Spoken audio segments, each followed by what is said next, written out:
welcome po sa unang episode ng When in Palawan.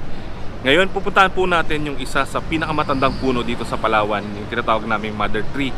So yun po ay actually century old na. So ganun katanda yung puno na yun. Akitin natin yung isa sa falls na dinadayo dito sa Simpukan, yung Tagkuring Waterfalls. So ngayon magbabiyahe tayo, may mga kasama kami na pupunta doon. Matatagpuan po siya sa Barangay Simpukan, West Coast po ng Puerto Princesa. So meron pong dalawang daanan dito, papunta ng south tsaka papunta ng north. Pero yung dadaanan natin ngayon papuntang north, sabi nila 1 oras at kalahati daw yung biyahe. Yung lugar na po na yon ay binamanage ng community, isang tourism site, parte siya ng tourism ng Puerto Princesa, CBST, Community Based Sustainable Tourism. Nag-live. Dito po kami ngayon sa sitio Magarwak ng Barangay Bakungan. Bibili muna kami ng bibingka na waray bibingka bago kami pumunta doon sa Barangay Simpukan. Yan, ano pong pinagkaiba ng waray? Ay ano sir, ang bibingkang waray ay mayaman sa nyog. Ang sabaw ng buko, yan ang pinapampiga ko sa nyog. Tapos yun ang sinasabaw ko sa bigas, sa giniling na bigas. Tapos ang laman naman ng buko, yan yung pinapantoppings ko na dito sa buko. Ang pampalsa, tuba. Ay! Kasi kung hindi tuba, hindi masasabing waray. Waray ko ako. Ay, Malambot. Pwede lang ka. Ayun. Bakungan dito, pwede doon sa Napsan. Mas malayo. Mas malayo sa Napsan. Pwede yan yung ano.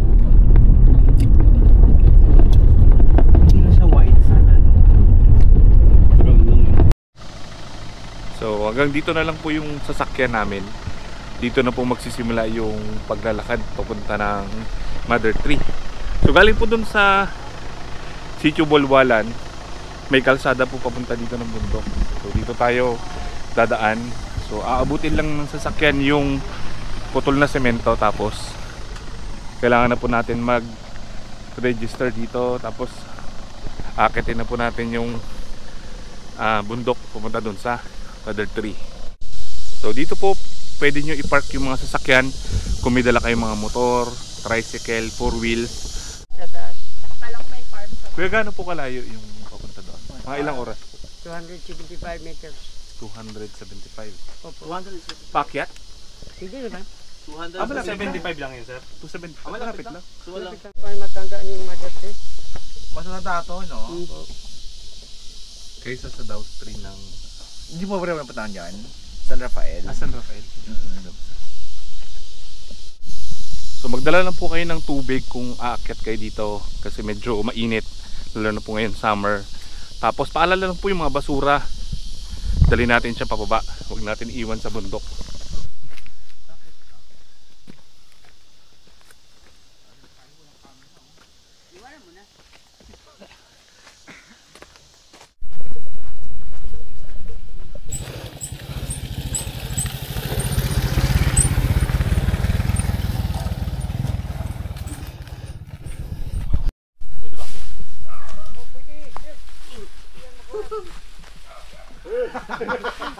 Bakit di ako kaya nanginig eh. Okay.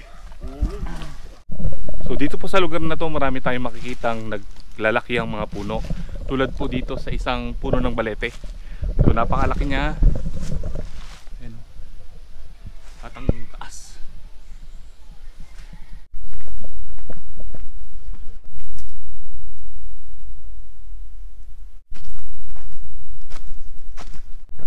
So dito na po kami ngayon sa Mother Tree. Sabi ng aming guide, nasa 275 meters lang galing po dun sa pinarkingan namin. So tignan nyo po kung gaano kalaki itong ugat ng Mother Tree.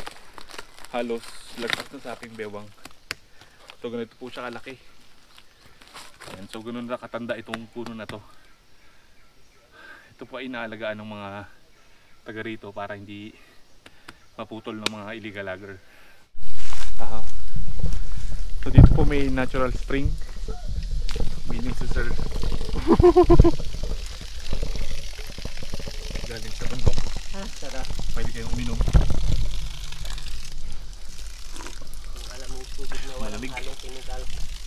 Yung itong dahon na to. Oh, yung dahon. Ito daw po. Yan ang mahibaw kung mayroon kayong pigsa. Kung meron kayong pigsa. Itong dahon na to, kuya. Yung dahon din. Pag may, Ano pong ginagawa nila? pag may pigsa, Ito na lang, pukpukin lang yan. Tapos itatapal sa... Itatapal sa mayroong pigsa. Yan. Anong puno po itong mother tree? Ipil. Ipil? Opo, ipil yan. Ilang taon na po ito? Tingali sir, 19... Mahigit 100 na, no? Oo, higit na isang daan. Kayo po yung nangangalaga. Oo, kami mga membro ng CBST. Kami CBST. Dibilog. Nilinis namin yan, Nililinis. ang lugar. Marami rin pong bubisita dito sa Marami. Mga kuan, mga turista. turista. Sa loob ng isang linggo, mga 3 bis sila umakyat. Dito po sa... O dito po sa Mother Tree. Tapos ang iba pupunta ng Falls Taguriling. Tapos doon sa Tortor. Balit yung tatlong yung CBST tatlo. site pinupuntahan nila. Pinupuntahan nila po. Oo. So doon po kumikita yung CBST. CBST. Pero kanya-kanya po yun. O kanya-kanya kami CBST ng Mother Mother Tree. Tree. Yung iba naman CBST ng Tagkawayan. Tagkawayan. Tapos Tagkuriring. yung Tagkuriring. Yun. Pati yung dun sa Sanctuary. O Santuaray, iba-iba din. Yung Tagkawayan, part pa rin ng Sibukan? Part pa rin ng Simpukan. Okay. Bali, 4 pala. O ali, 4. Merong beach, merong puno, merong ilog, O, saka merong sanctuary ng Santuaray pawikan. ng Mapawikan. Magkano nga pa po pala yung entrance or yung bayad papunta dito? Ang entrance kung kwan, 35 pesos ang bawat isa. magkano po? 35 pesos. 35. 35 pesos. Tapos saan po sila kukontak? Saan po sila kukoordinate? Pwede silang mag-contact sila sa aming direct naman dito sa barangay namin kung anong oras sila pupunta. Harong kami naman sabihan din nila sa kanila mga barangay nga kami ang mag-guide sa inyo. So ito po yung itsura ng mother tree sa malapitan. Tignan po natin yung kanyang balat. Ayan. May mga anay, may mga tumutubo po na halaman. I-picture mo na lang, sir. Tapos yan yung ibang parte na babalatan na. Pero buhay na buhay po itong mother tree. Yan, tignan po natin yung dahon sa taas. Napaka-berde pa. May So dito po sa part na to meron tayong maiinuman na tubig. Ayan, ang galing po sa bukal sa taas. So meron mga pahingahan din. Meron din po dito ang cottage. Ayan. So ito po yung kabuuan ng kanilang area. Mundo Rodriguez ang nakadiscover sa Ipil nga Mother Tree, si ex-kapitan Boy Makasay. Anong taon po nagsimula yung bago niya na-discover itong century? 2003. 2003. Tagal na. 2003. Tapos kailan po siya binuksan sa publiko? Yung kwan lang, yung 2006. Casey Water. 2006. Oh, 2006. Nasa mo ba, PC? ha? Kaya, Tapos tikman nyo. Matamis. tira, Sige, sige. Sa survival daw po merong makukuha ang tubig. Ayun, sa kabila. Ayun na yun. Kabila na yun. Mayroon na yun. oh, to. Kukuha si kuya ng Ayan na. Po. Tubig kaway yan. na may tubig. Paano siya Wala man. tutulog? Meron yan. Wala butas. Walang butas. Ayan, dito may makikita ka sa Google. Paano tutulog? Wala man. Kaya dito ang buko. Ayang malaki. Sure yan. Natural na. Mayroon pa Anong- isa. Bagin naman. Ano yun? Kawayan? Oo, pamili siya ng bamboo. Ay, wala ngayon, sir. Sa Toyo. Meron yan kaso matagal lang magtulo.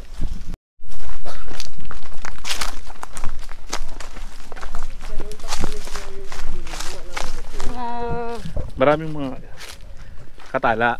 Kaya tikoy. Tikoy. Pero maaga pa. Aga pa. Hapon, makita mo yung po sa yan sa baliti yung sa natin ngayon. Apo, yung malaking puno. Yung malaking puno. Yan. Diyan siya nagadapo. Pwede pala mag-overnight para kung gusto niyo mag-bird watching. Oo, bird watching. Tapos, kung babalik kayo, inarokong ka na si Mundo Rodriguez dito sa Barangay Simpukan. Apo. Tawagan niyo si Kapitan lang. Tom, Kasi kita ang magkasama ngayon. Sa pagbalik niyo, kita ba din ang kasama? Mhm. Hmm. Pwede rin po dun matulog sa bahay nyo. O pwede din. Para malapit. Diyan sa bahay. Pwede. Pwede matulog dyan kay malapit. Yan sa mga mahilig po mag bird watching. Oo, ang mahilig. O dyan, pwede sa bahay. Kasi may ng bahay ko. Puntahan ko lang yan. Kung dyan sa farm ko, dyan yung manok ko. Saan po yung farm nyo, kuya? Dyan. Ah, dun din? O Kanina. doon din lang. Yung malapit. Tapos mayroon din kong farm doon sa panang lampas ng Maderte. Kasi ang Maderte, ang luwang ng Maderte, 50 by 50. Apo, Paikot. paikot. Hindi pwedeng galawin ng tao. Ah, Hindi okay. pwedeng bawasan. Nangatumba lang yung bagyong Udit. Apo. Medyo wala ng kahoy malalaki. Pero kung babalik, paano siya? Pwede natin ibalik yung siblak ng paligid ng Maderte. So bawal galawin pala yung ano, Oo, pwedeng bawal galawin yung 50 paligid. ng Maderte. 50 by 50. O 50. Ang, So yun po luwang. yung pinoprotektahan na. Yan ang protektahan ng mga CBST. Apo, Members ng na CBST. bawal putulin yung mga puno. Oo, bawal.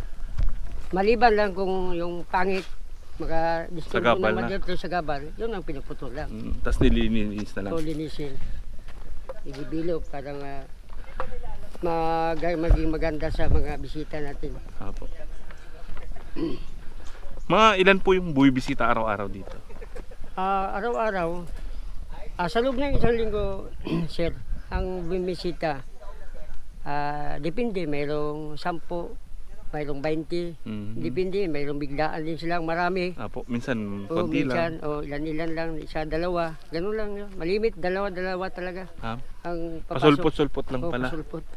Kasi di pa gaano naayos yung daan. Apo. Maayos Mahirap na din mahirap puntahan. Oo. Kaso labi ko matanda na. Apo. Oo, Hindi siya pwede sa Hindi na mga kaya niya ilakad yun Apo. Hindi siya friendly sa mga sa mga lugar. medyo may edad na ano. Kasi mahirap pa yung daanan. Ito. Pero may plano pong simentuin ano? Kung may plano kung simentuin. Tatagos ng Irawan. So, tagos ng Irawan. Yun ang plano.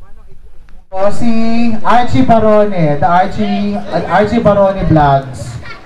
Sorry guys, magti-trending to. Kasama ko dito silang lahat. So maraming salamat. Ayaw sa inyo, nakapityo kayo. Okay, yan na. Yan na. Yan.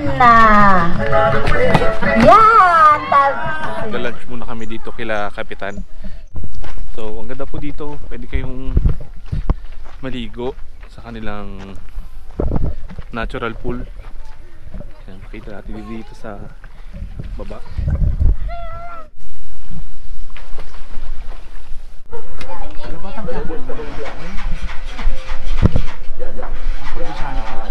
Yung naka-DVD yan siguro. Binibili. So after po natin mag Mother Tree, ngayon aakitin natin yung isa sa falls na dinadayo dito sa Simpukan, yung Tagkuriring Waterfalls. So dito tayo ngayon sa kanilang information center, magla-log-in tayo. Tapos ihatid tayo ng sasakyan dun sa unahan. Then lalakarin natin papunta ng falls. So dito po kailangan natin mag-log-in. So sa mga gustong bumisita, kailangan nyo mag-sulat. Ngayon yung mga pangalan. Diyan ang grade ko, ma'am. Ay, perfect. Naman, talaga noon. Pero ngayon wala na. Mabuhay! Magandang araw po sa inyo. Ako po si Mercy Tabangay na nagtatrabaho dito sa Tagkuriring. Ang kwento ho ng Tagkuriring, ang salitang tag galing ho sa tribong Tagbanwa. Andin yung kuring, isang wildcat nung unong panahon pa. Yun daw po yung palatandaan ng mga Tagbanwa pag parating yung baboy ramo. Pag humuni yung kuring, ibig sabihin may baboy ramo na parating. Makakapaghanda sila ng pana nila o kaya baril para makuha ho nila yung baboy ramo. Yun po yung kwento ng Tagkuriring. Yay!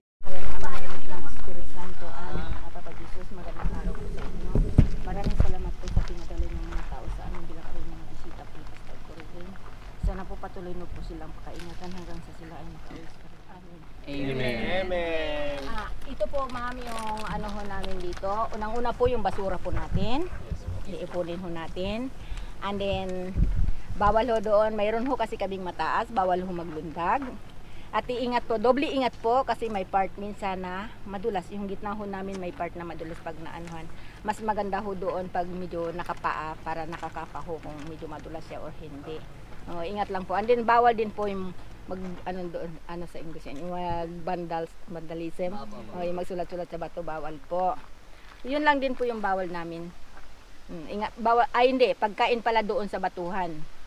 Kasi yung may kunwari kakain ho doon. Bawal po. Unggoy ho, ma'am?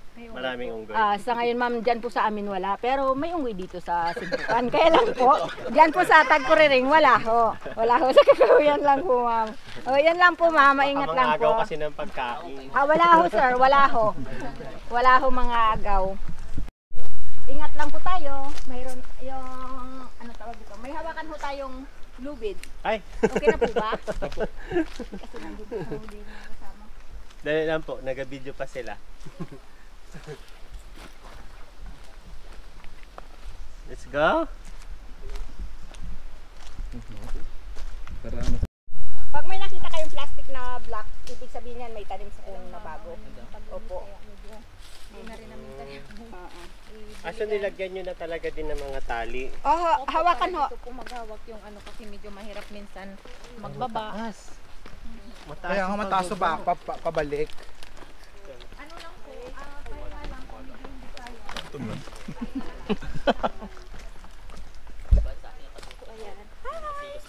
Bye! Pag sa'yo hindi yun.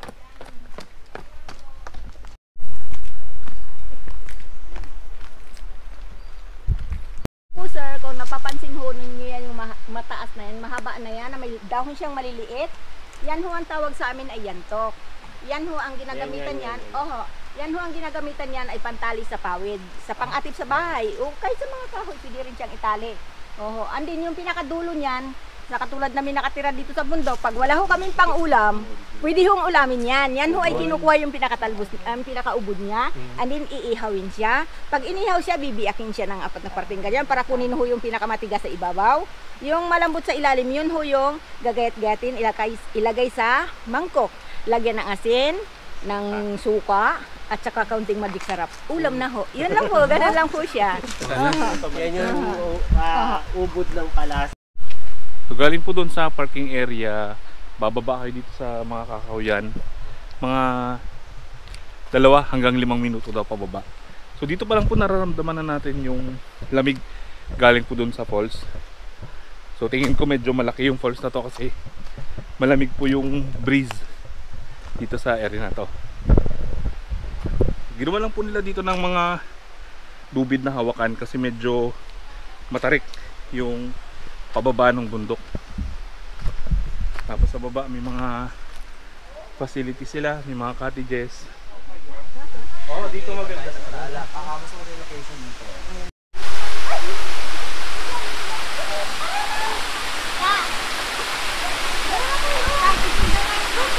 Ganyan yung style ko dati yung mga.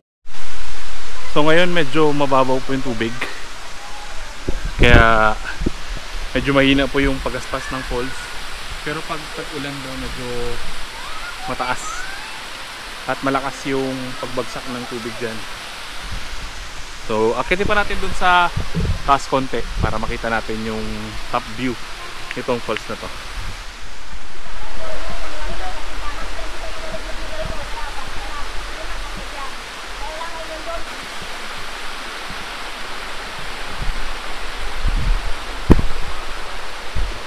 Sa medyo taas na parte ng Tagkuriring Falls. So ito yung view dito sa taas. Meron silang balsa-balsa na makakarating ka dun sa pinabagsakan ng tubig. Medyo malalim yung gitna. 8 or 9 feet daw po yung lalim nung ilog dun sa baba. January hanggang katapusan. Grabe namin daming guest. Punuan yung mga cottage namin. Yung iba dyan na lang sa batuhan. Sobrang dami. Ilan po yung normal na napasok ng tao? 5 akyat, ganyan, 5 akyat. By grupo na ho yun, sir. Oo, grupo. Grupo. Pero, Ano sila dumating? oo, hindi, wala kami, mahina yung ano namin sir, kayo lang at saka yan sila yung bisita namin sa ngayong araw. Oo. Bukas yan na naman yung malakas. Kasi pag mahina pag Sabado, pagdating ng Linggo yun, maaga pa, kailangan naka-prepare na kami. Hanggang hapon yan. Pero Minsan, dito na po kayo naghihintay sa labas. Oo. Ang bahay ko, sir, kung napansin ho ninyo yung kulay-pula yung pintura, pumasok kayo yung information, di ba? Yung kulay-pula ho doon na maraming halaman, yun po yung bahay ko. Mercy po yung pangalan ko, Tabanggay. Opo. Ayun po yung ano namin. Kadalasan kasi, sir, ako rin yung nagatanggap ng bisita kasi ako po yung pinakamalapit ko. At saka dati naman ho ako naghahawak nito nung pinapalagbok pa lang ho sa amin ng kapitan namin kung gaano na kadami yung umaakyat. Wala pa ho kaming samahan. Pinapalagbok lang para malaman namin kung marami ng tao umaakyat. Nung nagdami na yun, nagbuo na kami ng samahan, and then nagpa-seminar yung taga City Tourism, nag-seminar na kami, nagbuo na kami ng samahan. Hanggang ngayon, pang-4 na taon na ho namin lisensyado. Ito, si BST po, no? Opo, opo. Luto dito? Oo. Ayan Dito ho, pag ano. nagluluto yung mga bisita? Hindi ho, ano ho, yung kunwari dyan sila sa cottage na yan, ito ho, dito sila. Pag doon na naman, mayroon din may doon. sarili rin. Oho, mayroon din po. Bali, 3 ho yan yung lutuan namin. Tapos doon sa overnightan, mayroon din po kami. Lipat-lipat lang po. Tapos may kusina naman ho kami. Kunwari yung guest namin ay hindi marunong mag-asikaso, hindi marunong magparikit. Kami mga nag-guide, kami mag-ano doon, mag-asikaso, magparikit ng apoy. O kaya gusto nila ipaluto sa amin, lulutuin din namin. Kung ayaw naman nila, ang importante, pinarikitan namin sila ng apoy, sila na mga ganito. Basta pag ganun lang kami, pag halimbawa dito nasabi na namin yung bawal at hindi, ganun na ituro na namin, naihatid na namin sa cottage. Ma'am, pag kailangan nyo po kami, nandito lang po kami. Oo, ganun lang. Ganun lang kasimple yung pag-ano namin sa gis namin. Sa amin, sa Tagkuriring, masaya ho dito. Maganda ho yung liguan namin, malinis. Salamat po sa mga taga-Palawenyo. Salamat din po sa inyo. Vloggers. Salamat po ng marami. Ingat po kayo. Bye-bye. Sige po.